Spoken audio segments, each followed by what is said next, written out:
My wife went on a cheating vacation with her friend, so I changed the locks, divorced, and moved on. At one point, I thought I had the perfect life. Right out of college, I had a good job and a marriage I believed would last forever. Leah, my ex-wife, was someone I thought I'd grow old with. We met when I played football in college, and while I wasn't the star, I was proud of my strength. Leah, part of the dance team, caught my eye with her beauty and grace. Things were good at first, but over time, they unraveled. I became focused on work, and Leah grew distant, spending more time with her friends, especially Susie. I didn't realize how much Susie's influence pulled us apart until it was too late, and our marriage fell apart. Fast forward, I'm back at the gym, trying to reclaim my fitness. Angie, my personal trainer, pushes me hard during our sessions, and my primary motivation is sex, love, and happiness, mostly sex. After my divorce, I wanted to make myself desirable again. I'd let myself go over the years, and the weight gain was evident. In 2012, Leah and I seemed like the perfect couple, the football player and the dance team member. I fell for her looks immediately, but I wasn't the star quarterback. I was a lineman at a small college. Over time, the muscles I once had softened, and my weight shot up as I spent more time at a desk. My name's Thomas Patrick Swanson, but most people call me Tommy. I've even been compared to Chris Farley with my unruly blonde hair and round face. After college, I landed a job at Silent Network Solutions SNS, a company that installs and monitors networks. Leah worked at Macy's, and we seemed happy, at least for the first 3 years. But the last 2 years were tough. We fought constantly, and Susie didn't help. She was Leah's best friend from college, a man-hating, bitter woman after her divorce. Leah spent more time with Susie, and soon girls' night out became a regular thing. I tried setting boundaries, but the outings increased and things got worse. Work didn't help either. I was newly promoted and working long hours, while Leah became more distant. Our arguments grew, and Susie's influence became a constant problem. I felt like I was fighting for our marriage, but Leah was retreating into her friendship with Susie. In the end, both of us let the marriage fall apart. I tried to fix things, suggesting counseling and making efforts to lose weight, but Leah seemed checked out. We fell into a toxic cycle, and the marriage ended. Even though I knew my marriage was struggling, its end still blindsided me. Leah had been unhappy, but recently she'd seemed in a better mood. Maybe I didn't ask questions because I was afraid of what I'd find. I didn't think she was cheating yet, but I knew things were heading that way if something didn't change. What I feared most was that she'd choose Susie over me, which would destroy our marriage. I came home early one Saturday and found Leah and Susie, dressed to go out. Their laughter stopped when they saw me. Leah smiled, but Susie's look was closer to a smirk. The conversation quickly grew tense, with Susie mocking me and revealing things I hadn't fully processed. When she implied Leah had cheated, I snapped and punched the wall near Susie's face, fueled by anger and heartbreak. Leah didn't deny Susie's accusations, and I realized our marriage was over. I confronted Leah, and she admitted she hadn't tried to fix our relationship. I told her to leave, and soon after I moved out. Despite considering revenge, I realized there was little to gain. We had no kids, no property, and the marriage had lasted only 5 years. My boss, Maria, helped me refocus and introduced me to a divorce attorney, Delina Featherstone, who handled the process smoothly. The divorce went through quickly, though every meeting with Leah was painful. I gave her most of our savings to avoid prolonged contact. A few months later, the divorce was finalized, and my dream of a future with Leah was gone. Though Leah and I had little contact during the divorce, Brownwood was small, and I occasionally saw her. One night, I spotted her at City Lights with Rob Sutherland, a shift supervisor at the battery plant. It didn't take long to connect the dots. Susie had mentioned Rob months ago, and now I knew it was him.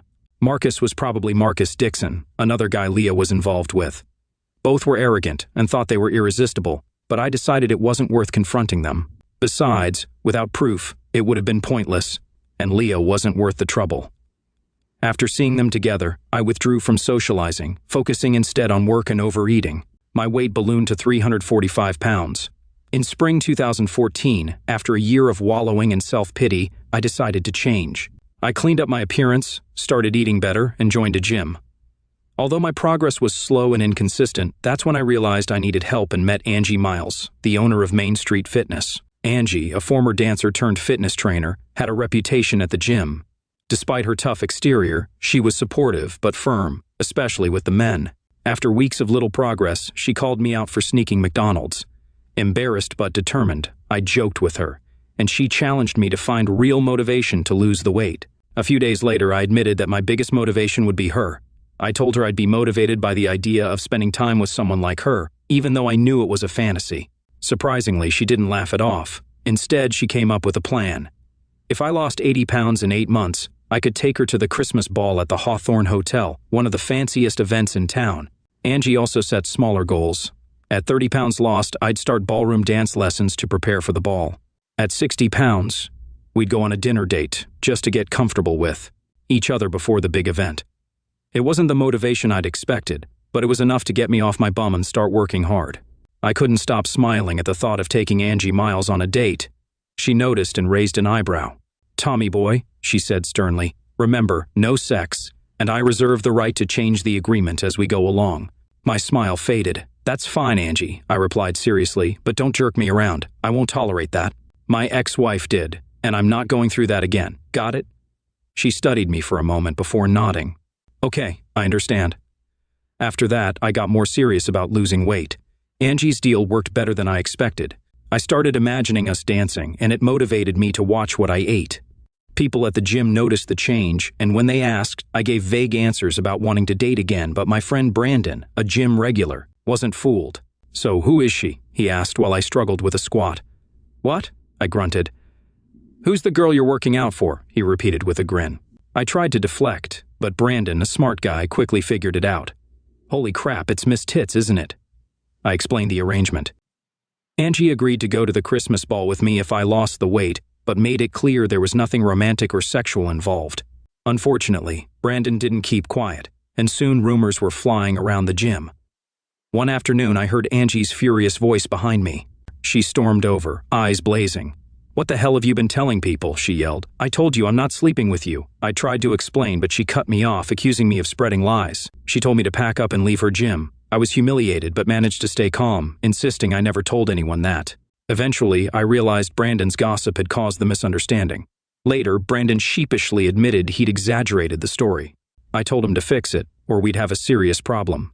I left the gym angry and unsure how to handle the situation. Hours later, Angie called, apologizing for overreacting and asking to meet. We agreed to meet at McDonald's. When I arrived, Angie was there with her daughter, Erica. As we sat down, Angie apologized for the things she'd said at the gym, admitting she'd overreacted. I responded coldly, reminding her I wasn't going to be made a fool again. Realizing I needed to tone down my anger, I playfully asked Erica if she'd share her fries. Her giggle helped ease the tension between Angie and me. Angie explained that the rumors had hit a sensitive spot, and she lost her temper. "Tommy boy, I'd like you to stay at the gym, if you can find it in yourself to forgive me," she said quietly. I sighed. It wasn't hard to understand why a beautiful woman like Angie was upset after being objectified. I didn't like that she attacked me in public, but I could see she was genuinely sorry. "And Brandon?" I asked. "He's on thin ice, but at least he apologized," she said. I chose not to mention the threat I'd made to Brandon. "All right, Angie, apology accepted, but you were right about some things." She looked confused. "I won't lie, the rumors have changed how people see me at the gym, mostly for the better. I've been honest about our agreement, nothing sexual, and I've made that clear." Her expression softened. "Thank you, I really needed to hear that. Angie, I get that the ogre never ends up with the princess, but I wasn't trying to hurt you." "Stop with the ogre talk, Tommy boy," she snapped. "I don't want to hear it." Her daughter Erica chimed in, "Mommy, you said a bad word," which lightened the mood as we all laughed. Erica called me Tommy Bear and teased me about ogres, which got both Angie and me smiling again. Later, Angie and I sat down to talk privately. She confessed she'd been misunderstood. She explained she wasn't upset with me specifically, but had always struggled with being viewed as just sexy. Angie shared her past, how she'd been an exotic dancer to pay for college, met her ex-husband Eric, and eventually opened the gym together. After he left, she was stuck with debt, their daughter, and a gym to run. She admitted she hated the implants Eric convinced her to get, but they still drew attention and helped keep the gym afloat. She also shared her unfulfilled dream of becoming a physical therapist, but being a single mother running a business made it feel impossible. I encouraged her to consider finishing her degree, and we bonded over our conversation. She seemed relieved to have someone to talk to.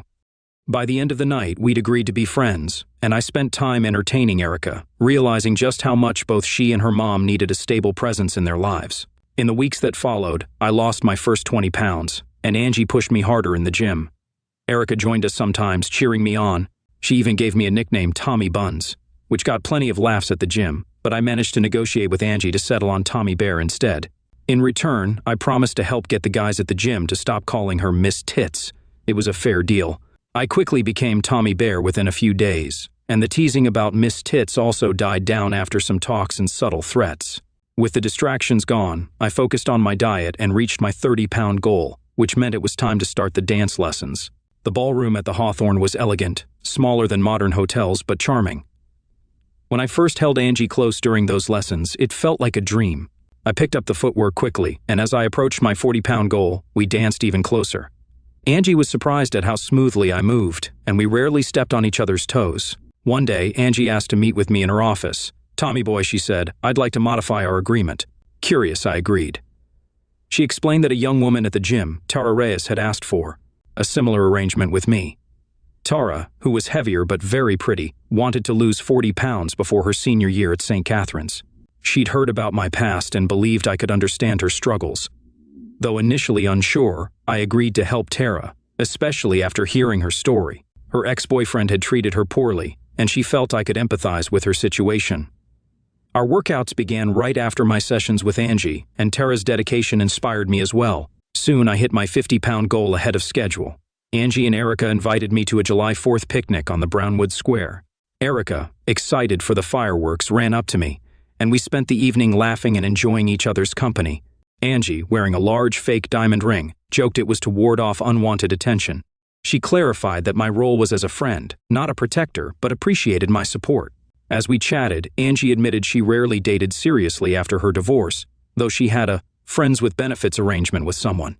I teased her about him being a lucky dog, but we laughed it off, understanding our friendship was special.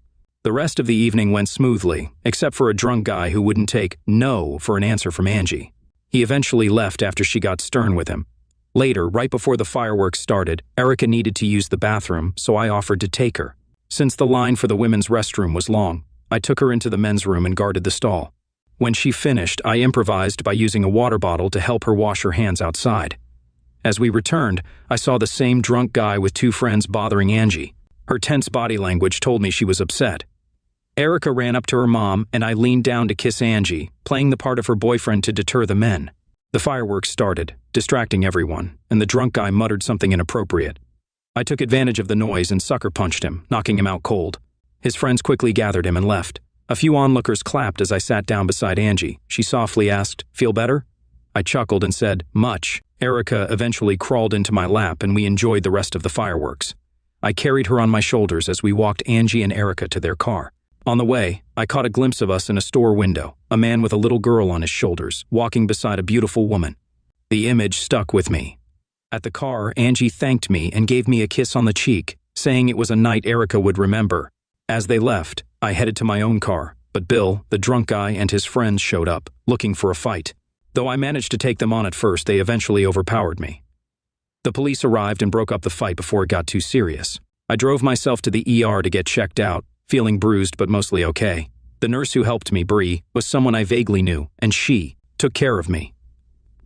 As I reflected on the night, I knew Mariah still kept in touch with Bree and her husband, Zach, even though he now worked at Grim Engineering Solutions. Bree laughed when I asked if she was the ER nurse, explaining she was just filling in and usually worked in the children's ward. She quickly got me signed in, and soon Dr. Cayley, an older doctor, examined me with a sense of humor. "So, fight much?" he joked while poking my bruises. I tried to laugh but winced in pain. After some x-rays confirmed my ribs were only bruised, I got pain meds and headed home thinking, what a night. What's next? The next day at work, Mariah noticed my injuries. "I hope the other guy looks worse," she commented. I explained it was actually a few guys, and she nodded, concerned but lighthearted. She advised me to stay low-key with clients until the bruises healed. A few days later, Angie finally saw me. She was angry I hadn't called her from the ER and guilty when she realized it was Bill and his buddies who had beat me up.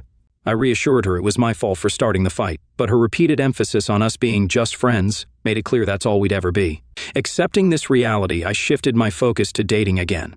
While Angie and I remained close friends, I started going out with other women from the gym and work. Though some dates ended back in my apartment, they felt empty, like forgettable one-night stands. Tara, however, was a bright spot. As we continued our workouts, she worked hard, and her transformation was noticeable. One day, after catching me staring at her yoga pants, she teased, It's been a while since a nice guy looked at me like that. I blushed, but we laughed it off. 6 weeks later, I hit my 60-pound goal and Tara had lost 30 pounds. She wouldn't hit her target before school started, but she was close. To celebrate my progress, I set up a date with Angie. I reminded myself it wasn't a romantic date, just two friends going out. Erica greeted me at Angie's house, excited about our plans. I met Mrs. Harper, the elderly neighbor who babysat Erica, and she commented on how nice I looked in my suit. When Angie emerged wearing a stunning little black dress, I had to remind myself we were just friends. Dinner at Destino's was fantastic, and although Angie was hit on once, she spent the evening with me, turning down every guy who asked her to dance. We danced together, and during the slow songs, I couldn't help but fantasize about her, but by the end of the night she gave me a friendly kiss on the cheek and thanked me for being a perfect gentleman. Realizing I needed to move on, I started focusing on women who might be real romantic possibilities. However, fate had other plans, a busy work schedule, and Tara hitting her weight goal meant I had to set up a date with her instead. When I picked up Tara for our date, I was blown away by her transformation. She wore knee-high, lace-up boots, tight jeans, and a blood-red corset that accentuated her curves. "Damn, girl," I said, admiring her from head to toe. Tara giggled, spinning around to show off her look, and I couldn't help but be amazed by how confident and beautiful she had become. Tara's dark brown eyes sparkled, and her smile lit up the room. "Apparently, even a big clueless guy like me can say the right thing sometimes," she said. She surprised me by choosing Sherman's Wharf for dinner, a casual seafood spot off the interstate, not one of Brownwood's upscale restaurants like Destino's. When she saw my surprise, she laughed. "Tommy boy, I plan on dancing all night, and a light salad is perfect. Plus, I can barely breathe in this corset, and anything heavier might make it pop." I laughed, not sure that would be a bad thing. After a fun dinner, we headed to the Strobe for a night of dancing. Tara was turning heads and even asked my permission when another guy wanted to dance with her. Though I reminded her it was her night, she made it clear she was with me and danced with me most of the time. Everything was going great until Susie from my past showed up. Susie, dressed provocatively and with two men in tow, made snide comments about my weight and tried to provoke me. I fired back with insults of her own, which rattled her enough for her companions to pull her away. One of the men, Hawthorne, apologized for the disruption and sent over a bottle of champagne to make amends, which Tara and I enjoyed in the VIP section. The rest of the night was carefree and fun as we danced and laughed. Afterward, we took a long walk, and Tara snuggled close to me. By the end of the walk, we kissed, and the chemistry between us was undeniable. She whispered, "Take me to your apartment," and we barely made it inside before we were all over each other. The night was filled with passion, and we woke up the next morning wrapped in each other's arms, a feeling I had missed. A week later, I was back at the gym with Angie, who had clearly been waiting to say something. "What did you do to that girl?" she asked, amused. Confused, I asked, "Why, is she okay?" Angie laughed. "Better than okay. Tara's been floating on air since your date. She thinks you walk on water." I smiled but admitted, "I don't think we'll be long-term. She's too young and she deserves someone without all my baggage." Angie gave me an odd look before packing up her things, saying, "You're an unusual one, Tommy boy." At least she didn't call me nice or safe, I thought. Over the next month and a half, I struggled but finally broke the 70-pound mark. Tara and I went out several times, enjoying ourselves both in and out of the bedroom. We were becoming close friends, but I knew our romantic connection wasn't strong enough for a long-term relationship. It was bittersweet, but we both recognized it. One evening, we went to a Crusader football game, and Tara kept glancing over her shoulder at someone. It turned out to be her ex, Sean, glaring at us. She laughed it off and mentioned she'd spread some embarrassing rumors about him, which likely explained his anger. I joked that I'd better stay on her good side, and she teased me back, reminding me of our playful relationship. Tara and I both knew our connection was shifting from romantic to platonic. She admitted she cared deeply for me, but we both understood it wasn't enough for a lifetime commitment. We ended the night with a kiss, knowing we'd always be good friends. A week later, she started dating a guy named Jeremy, someone she met at the game, and I was happy for her. By November, I worked hard to lose the final 10 pounds to meet my 80-pound goal. Angie invited me to join her and Erica for Thanksgiving, which I gladly accepted since I wasn't going home to Wisconsin. Angie had started new Thanksgiving traditions with Erica, which included serving the less fortunate before having their own dinner. We spent the morning at the Lighthouse Mission, helping to serve meals. Erica's charm and fearlessness won over everyone there, and I was humbled by how much joy she brought to the people. Thanksgiving dinner at Angie's wasn't traditional but delicious, featuring healthier dishes like spicy kale salad and herb-stuffed turkey breast. After dinner, Angie thanked me for trusting her and not filling up on mashed potatoes at the mission. I also told her I'd reach my 80-pound goal. Good, she said, smiling. I've already bought my dress for the Christmas ball, and I don't think you'll be disappointed. As the night of the ball approached, I prepared for the big event, renting a tuxedo and even booking a limo. When I arrived at Angie's house, Mrs. Harper answered the door, complimenting me on how sharp I looked. Erica pouted about not having a dress as pretty as her mom's, but I promised to take her shopping for one. Then I looked up and saw Angie in her stunning blue dress, and for a moment it felt like I was looking at an angel. Angie's sapphire gown flowed gracefully over her curves. Her blonde hair, pinned up elegantly, highlighted her neck. A white gold necklace with diamond teardrops shimmered like dew on her skin. She looked like an adult fairy princess, leaving me speechless. As I stood there, awestruck, Angie beamed and Mrs. Harper laughed.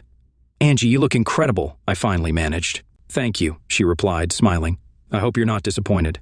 "Not possible," I said, taking her arm and leading her to the limo. The Hawthorne Hotel was decked out for the Christmas ball, and despite the lavish decorations and beautiful gowns, Angie drew plenty of attention when she stepped out of the limo. In my eyes, she was the most stunning woman there. We danced for an hour, her body warm against mine, and she playfully teased me the whole time. She turned down every man who asked her to dance, focusing only on me. I spotted familiar faces, including Susie, but avoided her. While we were taking a break, a man approached. "Angie." She froze when she saw him. "Daniel," she said softly. "Angela," he replied warmly. Daniel was a handsome, well-dressed man in his 30s. He barely acknowledged me, but Angie introduced us. I realized he was Daniel Pickering, a high-profile lawyer with political ambitions. He ignored me and complimented Angie. "Sorry, Dan, but I'm here with Tommy and my dance card is full," Angie said firmly. After he left, Angie asked me to take a walk. Once we were away from the ballroom, she turned to me, her eyes teary. "I'm so sorry, Tommy. I can't believe he treated you like that. Dan has been possessive lately, and I never wanted you to feel disrespected." I assured her I wasn't offended. "Angie, I'm here with the most beautiful woman in Brownwood. That's all that matters." She smiled, kissed my cheek, and we headed back to the ballroom, stopping at the restroom so she could freshen up. I waited outside, and soon enough an unwelcome voice interrupted. "Leah," I said, forcing a polite smile. She looked good, but had gained weight since our divorce. Her date was Theo Hawthorne, the man I'd seen at the strobe. After a brief, tense exchange, Angie returned, kissed me deeply, and dismissed Theo with a subtle glance.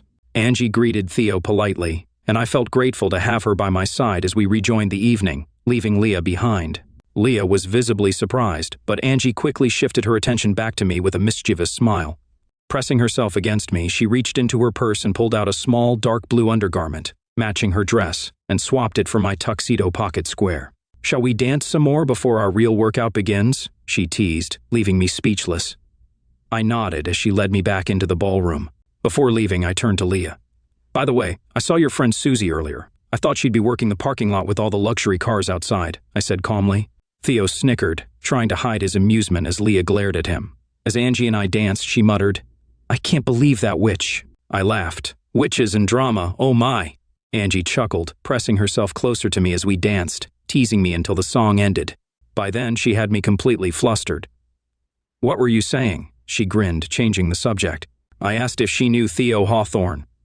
Angie laughed, explaining she knew many of Brownwood's elite, thanks to Eric. She also revealed that Eric had run off with Priscilla Rutherford. Despite the scandal, Angie had remained on good terms with most of those families. After some playful banter, Angie reminded me she'd want the underwear back.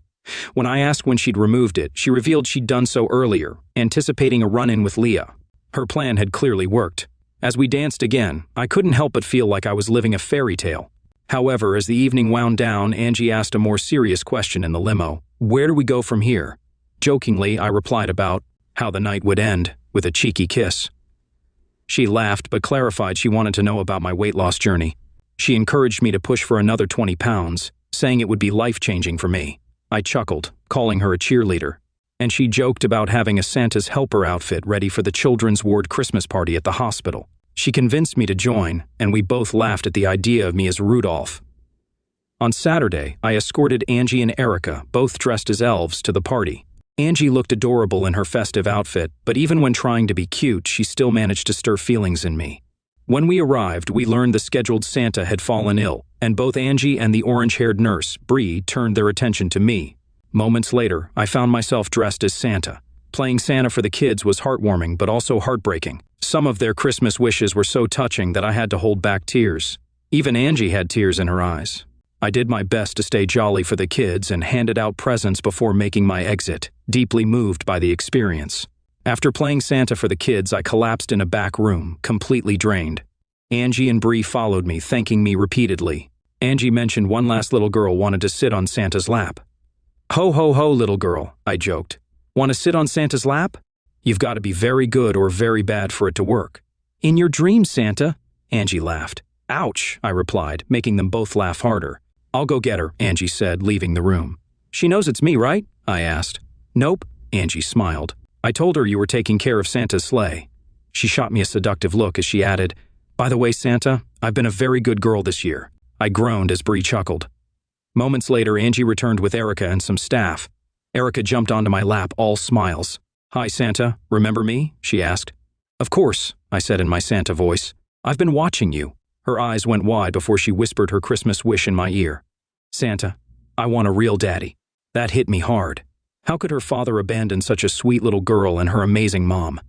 She added another request for a pink bike, which I could handle more easily. "Santa will see what he can do," I said, hugging her.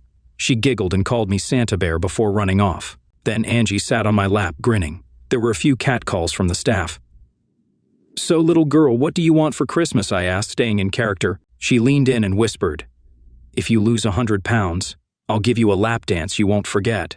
I groaned loudly, making everyone laugh as she walked back to Bree with a triumphant grin. After I changed out of the costume, I joined Angie and Erica in the lobby. We joked about Santa's muddy sleigh, and Angie teased about guys hitting on her while waiting. Later, over lunch, Angie asked if Erica had mentioned the pink bike. I confirmed I already had it on layaway, which made her smile.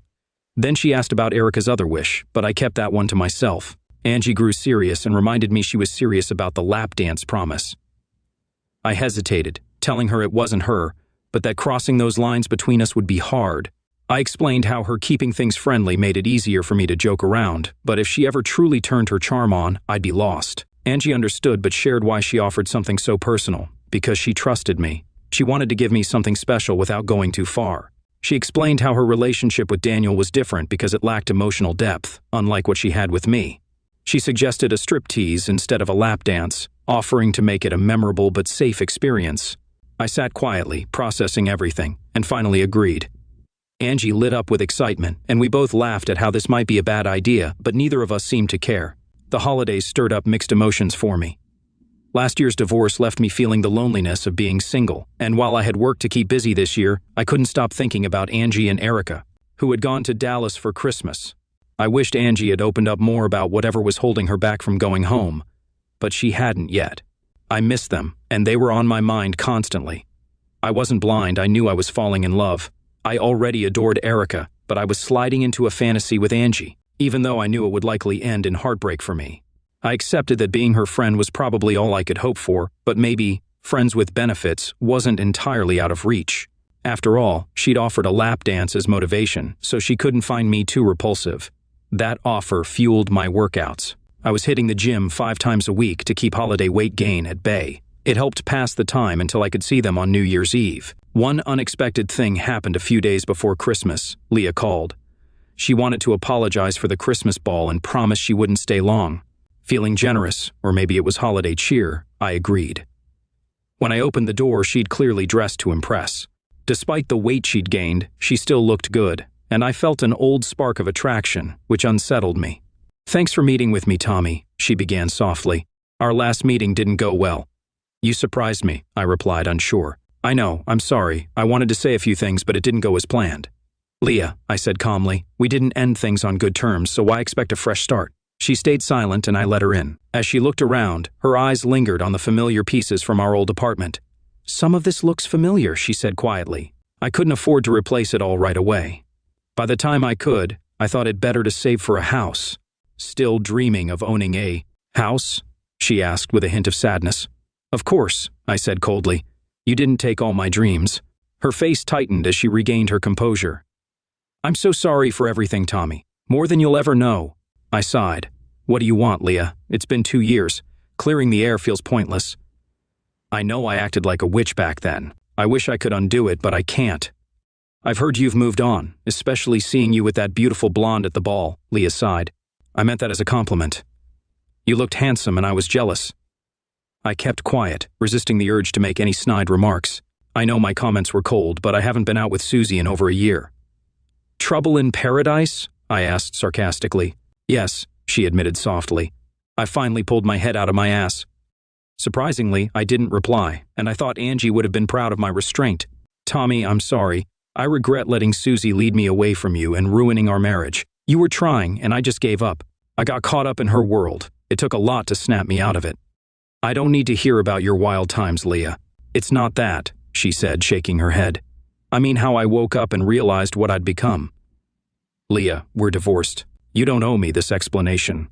I think I do. I hurt you the most, and I need to acknowledge that. You were right about Susie and what she was doing to our marriage. I wish I'd seen it sooner. You weren't blind, I said sharply. You knew what you were doing. Yes, she whispered. I followed her with my eyes wide open. But after our divorce, my fantasy world crumbled. She hesitated before revealing that her wake-up call came after a weekend with Susie, Bryce Hawthorne, and his group of friends. She admitted to doing things she never thought she would, and seeing herself afterward filled her with shame. I lost my self-respect, she confessed. When I started talking to my family and old friends, they reminded me of how badly I treated you. Tears welled in her eyes as she looked at me. I know it's too late, but I wanted to apologize. I'm sorry I destroyed what we had. I still care for you. What about Theo? I asked, trying to keep my emotions in check. We started dating after that weekend. He's kind and checks on me, but we're not exclusive, she explained. It's hard when he owns clubs where girls throw themselves at him. Yeah, tough to commit to someone open to a little extra on the side, I said, feeling a knot in my stomach. Leah's face fell, and I could see the pain in her eyes. I know the irony, she said softly. I'm just trying to piece my life back together. I know what I did and I know what I lost. Tommy, I think I'll always love you. I understand we'll never be together again, but I needed you to know. Thanks for the apology, I replied. But you're right, we'll never be together again. You threw me and the love we had away like it was nothing. The idea of getting back with you makes me sick. Her face showed the hurt, but I didn't stop. But, I added, calming myself, I'm moving on, and I think I'm doing all right. Is it because of that beautiful blonde at the ball, Angie? She asked, a mix of curiosity and pain in her voice. I chuckled. No, we're just friends.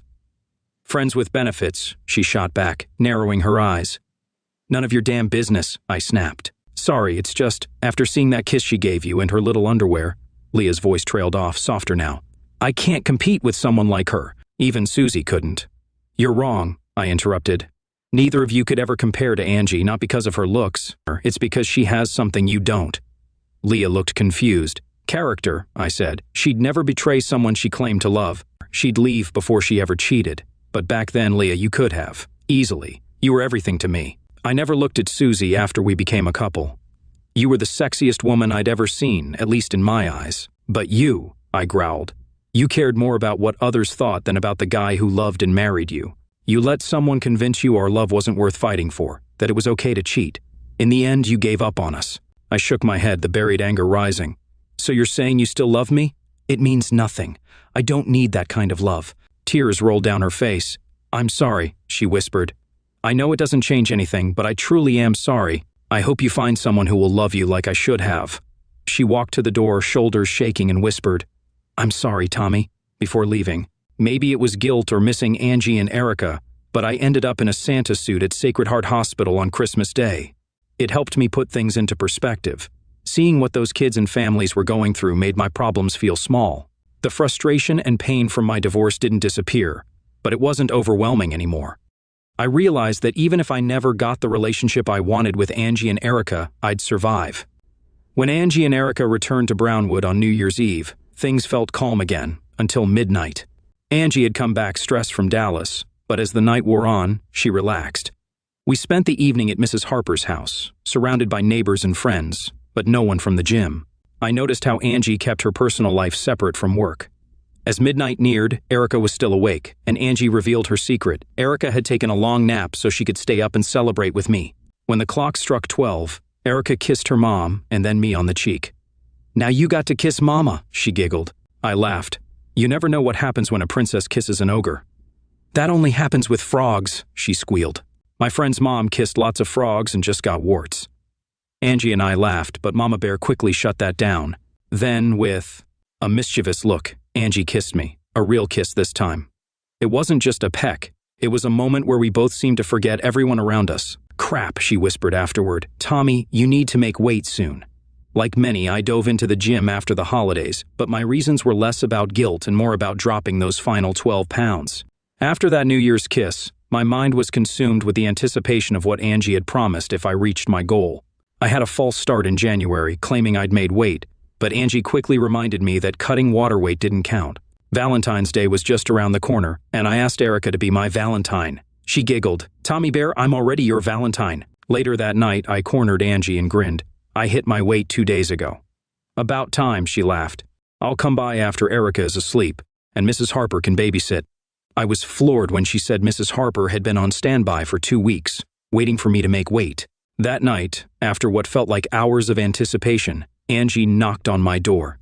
She entered with a large tote bag and put a finger to my lips before I could say a word. "The less you talk, the better this will go," she said in a husky voice. "Trust me." She handed me a CD and told me to get comfortable, then disappeared into my bathroom. A few minutes later, her voice called out, "Start the music." I was taken aback when Hailstorm's "I Get Off" filled the room. As the song pulsed, Angie strutted out in a blue and silver cheerleader outfit, complete with a tight sweater and short skirt. Her ponytail and ribbon completed the look. She rocked it. "Angie," I stammered. "Tommy," she whispered, "this isn't just for you. It's for me." I had a brief, overwhelming realization that everything between Angie and me would change tomorrow, and it scared me. She kissed me deeply, then pulled back with a questioning look. "Since before the Christmas ball," I said, "I couldn't focus on anyone but you." She smiled warmly. "Me too." I was surprised. "No Daniel?" I asked, regretting it immediately. Her expression shifted. "No, not since before I bought my dress for the ball. That's probably why he acted like a jerk that night. Even though we weren't a couple, he can be possessive. The idea of taking my clothes off you these past 2 months has been exciting, more than I expected. After our New Year's Eve kiss, I knew I'd go further than just dancing. That anticipation had me on edge. I'm sorry if I blurred the lines." "Well," she added with a grin, "I'm kind of not sorry." "So," I began cautiously, "all night?" She laughed and nodded. "Erica is with Mrs. Harper tonight. We've got time." "Good," I said, struggling to stand with Angie still wrapped around me. We laughed as I carried her to the bedroom, unwrapping her playfully before dropping her onto the bed. She looked up with a smirk. "What?" she teased. "You're the most incredible person I've ever met," I said softly. "This is the best gift I've ever received." We had wild, passionate sex, and afterward we lay in each other's arms. Angie whispered, "Was it everything you'd hoped for?" I was stunned. How could she not know she'd given me the best night of my life? Then I realized I didn't know her as well as I thought. Beneath her strength and beauty, she was vulnerable. I could either reassure her or tell the whole truth, which would leave me exposed. I chose the latter. "Yes and no," I replied softly, feeling her tense. Yes, it was everything I fantasized about, but the top of my bucket list isn't just having sex with the girl of my dreams, it's making love to the woman of my dreams. Angie went quiet. "I know you don't feel the same way I do," I said gently. "That's okay. What I want most is to make love to the love of my life, someone who gives herself to me completely, just as I would to her. I thought I had that with Leah, but I was wrong. Tonight was incredible, partly because you're so beautiful, but also because you care for me as a friend. Still, you detached emotionally at times, and I noticed." Angie was silent for a moment, then whispered, "So you have feelings for me?" "Of course," I said, pulling her close. "I love you, more than just as a friend. It's not just your body I'm in love with." She was still, then let out a small sob. "You don't know me, Tommy boy," she whispered. "If you did, you wouldn't think of me as some dream girl." We lay quietly before she softly revealed, "Did you know I've been married twice?" "No," I replied gently. "My first marriage was in Dallas." "Is that why going back is so hard?" I asked. She nodded, eyes tearing up. Angie explained how she'd married her high school boyfriend, Jimmy, right after graduation. They were happy at first, but after an injury ended her volleyball career and scholarship, she started dancing to make ends meet. Jimmy didn't mind at first, but it wore on him. Their fights escalated, especially after he started spending time with his ex-girlfriend, who had secretly had his child years ago. Angie, hurt and angry, cheated with one of Jimmy's friends. When the truth came out, their marriage fell apart. "I was a 20-year-old cheating ex-wife," she said softly. "Not the dream most girls have. After that, I met Eric. I guess karma's a bitch. I cheated on Jimmy, and then Eric cheated on me. Once a cheater, always a cheater, right? How can anyone love that? She rolled away, crying. I held her tightly, fighting back my own tears. After a long silence, I kissed the back of her neck and whispered, "Damn, Angie. I wish you could see yourself through my eyes." Her response took me by surprise. "How do you see me?" she asked quietly, her voice filled with fear and uncertainty. I realized she assumed I saw her the same way other men had, focused on her beauty, blind to anything deeper. It broke my heart to see how much her looks had been both a blessing and a burden. "I wish I had the words of a poet," I began, "but I'm just a lucky fool holding the most beautiful woman I've ever known. I won't say I love you because you might not believe me. You'd think I'm confusing love with lust. Yes, I desire you, but it's more than that. Angie, you're an incredible woman, though you seem to struggle to believe it. You think men can't see past your beauty, but you're wrong." I paused to make sure she was listening. "I love how your eyes sparkle when you talk about Erica or the gym. I love your laugh, it makes my day better, no matter how tough it's been. I admire how you handle the different personalities at the gym, and I see a smart, tough businesswoman who's also deeply sensitive. You're fiercely protective of your daughter and those you care about, even though being strong all the time wears you down. You fear letting someone in, worried they might hurt you or Erica. But Angie, your love and passion would overwhelm the right man. You'd be his world, and Erica would be his moon, a gift more precious than anything he could imagine." She placed my hand against her tear-streaked cheek. I gently brushed her hair back and kissed her ear. "You're remarkable, Angie. Thank you for tonight. I'll never forget it." We held each other until we fell asleep. The next morning, she was gone. I knew things would change, but I didn't realize how awkward it would become. Over the next few days, Angie was distant, and when we finally talked, she had her walls up. I thanked her for that night and promised not to bring it up again, which seemed to relieve her. Things eventually returned to how they'd been before the 4th of July. I wasn't happy about it, but it wasn't unexpected. I accepted that we'd stay friends, nothing more. Still, it hurt, especially because I knew from the beginning I might be the one to get hurt if we went too far. Weeks passed, and then one evening there was a knock at my door. Angie stood there, clearly upset, her face tear-stained. I quickly let her in. "Is Erica okay?" I asked. "She's fine," Angie said, her voice shaky. "Tommy boy, I need to ask a favor." She hesitated. "Would you hold me tonight, just as a friend?" "Of course," I agreed.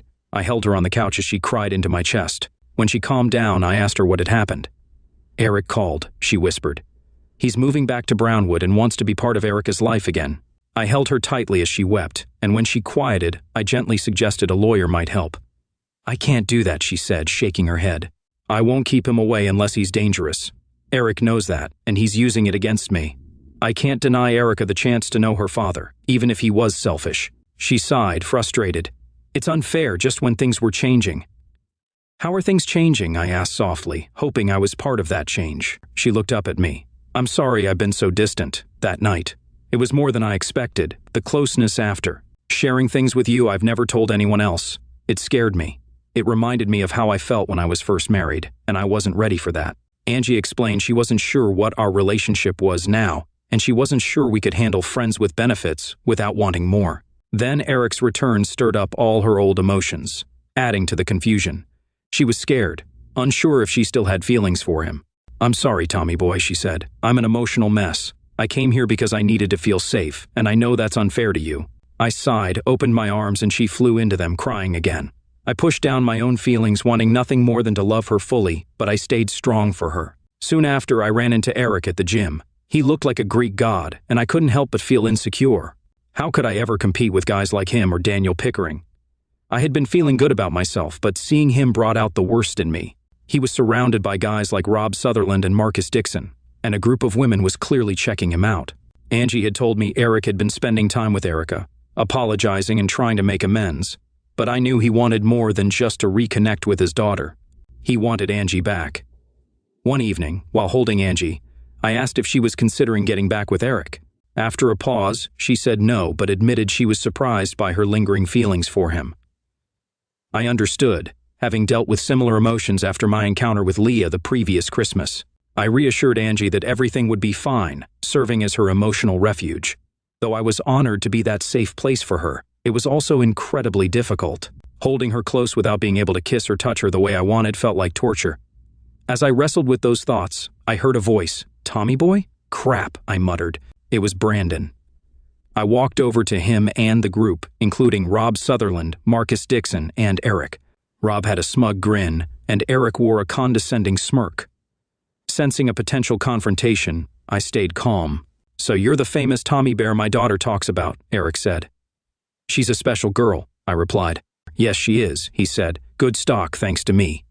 His macho response irked me, and I felt a surge of anger, but I knew any altercation could ruin my job and cause trouble for Angie. "I'm surprised," Eric continued. "I expected you to be bigger, scarier, not some teddy bear." "I'm not into scaring little girls," I shot back, adding, "and you're not what I expected." "Just some guy who abandoned his wife and daughter for a rich, old fling." Eric sneered. "At least I didn't have to beg Angie to sleep with me. Pathetic." I lost it. I punched him in the stomach and he dropped to his knees, gasping for air. I grabbed his hair and bent his head back. "One more comment about Angie, and I'll ruin you," I hissed. Before I could hit him again, Brandon shouted, "Be cool, man." I released Eric, knowing I'd already messed up.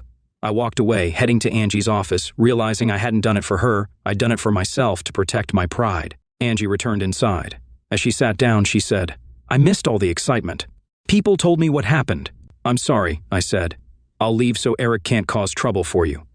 She studied me for a moment. "You don't need to leave. Eric won't press charges. His pride won't let him. Plus, he's trying to buy the gym back for me. He wouldn't want to make this public." "Are you selling?" I asked, surprised. "Yes, I'm considering it. I want to pursue my dream of becoming a physical therapist." I was relieved when she said she'd stay in Brownwood for at least 4 more years. I packed up my things, thinking it was over, but as I left the locker room, Angie stopped me. "Tommy boy, put your things back. I'm not kicking you out for defending me." She stepped closer, wrapped her arms around my neck, and kissed me like she had on our special night. The room filled with whistles and cheers, but I only saw her. "I love you," she whispered, "and not just as a friend." That kiss and her confession sent rumors flying. Suddenly, people at the gym were congratulating me, and we became known as Beauty and the Beast. When Angie asked if I was okay with that, I knew we had reached a deeper understanding. "Are you sure it doesn't bother you, Angie?" I asked. I smiled, pulling her into my arms. "Angie," I said, "I've never thought of myself as a pretty boy, but I'm surprised so many people have seen you with pimples on your bum." She laughed, elbowing me, and then looked into my eyes. "You don't get to call me that anymore. Not when it's about you," she whispered. I kissed her deeply until I felt her relax. "Okay, Angel," I teased, "but I know my beauty loves to tease her man." With a mischievous grin, she replied, "Erica might need to stay at Mrs. Harper's tonight. Think the Beast can come out to play?" "Oh, I think we can make that happen." Over the next few months, I learned a lot about Angie, especially that despite her teasing, she was more reserved in the bedroom than I'd expected. And they lived happily ever after, yeah, right. Life's not like that. Even after getting the girl, reality sets in. Being with a beautiful woman can boost your ego while simultaneously making you insecure. You're proud to be with her, but there's always the nagging thought she could do better. That doubt eats away at you, especially if she enjoys drawing attention. My insecurities started showing. Angie and I hit some rough patches, leading to ugly conversations. One night, she wore a form-fitting blouse and short skirt, drawing even more attention than usual. She loved the stares, even teasing me about not wearing anything underneath. I was excited but also jealous, and it showed. The night spiraled downhill, with her frustration growing as I failed to hide my irritation. As we drove home, she snapped, "What's your problem, Tommy boy?" "Nothing," I lied, though we both knew it wasn't true. "Nonsense. Why are you acting like a sulking child?" "I don't know," I grumbled. "It felt like you were flaunting what's supposed to be mine." Her anger flared, and tears welled in her eyes. "I've never given you a reason to think I'd cheat on you," she said, her voice trembling. "You need to grow up and stop being so insecure." I shot back, "So when you're scared or upset, I'm supposed to be your safe place, but when I'm the one who's insecure, I get told to grow up? That's what I have to look forward to?" She sat in silence, processing my words. When we reached her house, I told her I needed time to think. She looked hurt but nodded and got out of the car. Back at my apartment, I barely had time to sit down before she knocked on the door. Angie looked heartbroken, and without thinking, I reached out to hold her. She clung to me, whispering, "Don't shut me out. Tell me what you're feeling. I may not like it, but I can handle it. Just don't give up on us." "I'm sorry too," I whispered. She took my face in her hands, her eyes full of emotion. "Tommy boy, you were right. I've leaned on your strength and didn't give you the support you needed. I'm sorry for acting like a cold-hearted witch. Since Eric left, I've been in survival mode, protecting Erica and myself. This is all new to me. I'm not good at this." "What? Apologizing?" I teased softly. She smirked, but her eyes were serious. I haven't been in a real relationship in years. There are some things you need to understand if we're going to make this work. First, I'm not Leah. I'll never cheat on you. I've made that mistake before and will never do it again. You can trust me. Second, I'm going to screw up sometimes, but I need you to forgive me when I do. I'll forgive you when you mess up too. And lastly, you need to stop doubting yourself. Yes, I could find someone else, but I choose to be with you. You make me feel like I've found my dreams again. She paused, watching my reaction, then she added, "We could have something special, Tommy. I know it'll take time, but I believe in us." I smiled, feeling my insecurity fade. "We'll figure this out together." She kissed me softly. "Just remember, baby, sex doesn't solve everything." "Maybe not," I whispered in her ear, "but it sure doesn't hurt." And that night, it didn't. We worked together to overcome my insecurities about Angie's exhibitionism. There were boundaries, many similar to the ones Leah had crossed without care years before. The turning point came when I decided to trust Angie fully. I knew it wouldn't be easy, but she wasn't Leah. Angie was committed to fighting for us, and I had to do the same. Angie had her own trust issues from 2 broken marriages, and the challenges that come with being beautiful and well off. Was someone in love with her or just her looks and money? It's a common fear for people like her, surrounded by gold diggers and people chasing superficial desires. But despite the difficulties, we fought side by side, growing closer as a couple. The 3 of us, Angie, Erica, and I, became inseparable. As spring ended, Angie grew nervous about selling the gym and hinted at wanting to talk to me about something. When she sold it to Eric, she made sure he signed away his parental rights to Erica. She told me she wanted him completely out of their lives and hinted that someday Erica would have a new daddy, one who would love her fully. Angie also underwent breast reduction surgery, saying she didn't need the reminder of her past anymore. She looked even more beautiful, but I had to work through my own insecurities about the change. Eventually, our relationship deepened, and I joined her and Erica on a trip to Dallas. At a family cookout, I met her relatives, who were not as intimidating as I had imagined. Most loved her but didn't agree with her past decisions, and some still held grudges. I ended up in a conversation with her Aunt Rebecca, who hinted I might hear negative things about Angie's past. My response was loud and clear: "I can't believe anyone would talk trash about a woman in front of the man who loves her." The statement quickly spread throughout the party, and Angie soon sat next to me, teasing, "So, you love me, huh?" "Duh," I replied. "I'd shout it out every time we're in public if it wouldn't embarrass you." She grinned and said, "People are already asking when we're getting married." I smiled and admitted I had been planning to propose during a Crusader football game, but I needed to be sure of her answer first. She was both surprised and emotional. As the day went on, I asked her father for his blessing, though he initially dismissed it, saying I didn't need his approval. I explained that it mattered to her, and therefore it mattered to me. He gave his blessing, telling me to take care of his daughter, and warned me not to hurt her like her last husband had. When I returned to Angie, a small crowd had gathered around her, including her mother and Aunt Rebecca. Kneeling in front of her, I took her hand in Erica's. "Angie," I began, "I've loved you since the moment you told me to get off my fat bum and give you 5 more reps." "Mommy," Erica gasped, wide-eyed. Tommy Bear said bum. As I knelt, a small crowd gathered around, but I continued, "It was easy to fall for you, Angie, because of your beauty, but the more I knew you, the more I realized you're even more amazing on the inside. I asked your father for his blessing to marry you and become Erica's dad." Angie, her mother, and her aunt looked over at her father in surprise. "Well, I'll be damned," Aunt Rebecca whispered. Turning back to Angie, I asked, "Will you marry me?" Erica chimed in, "But I already have a daddy." "You're right," I smiled, "but maybe I could be Papa Bear too." Angie knelt and kissed me as cheers erupted around us. "Was that a yes?" I asked, grinning. "Yes, Tom. Swanson, I'll marry you," she laughed. The rest of our trip to Dallas was a blur. As we left for the airport, Angie's father hugged her and Erica tightly. Angie's mother quietly thanked me, saying they needed this.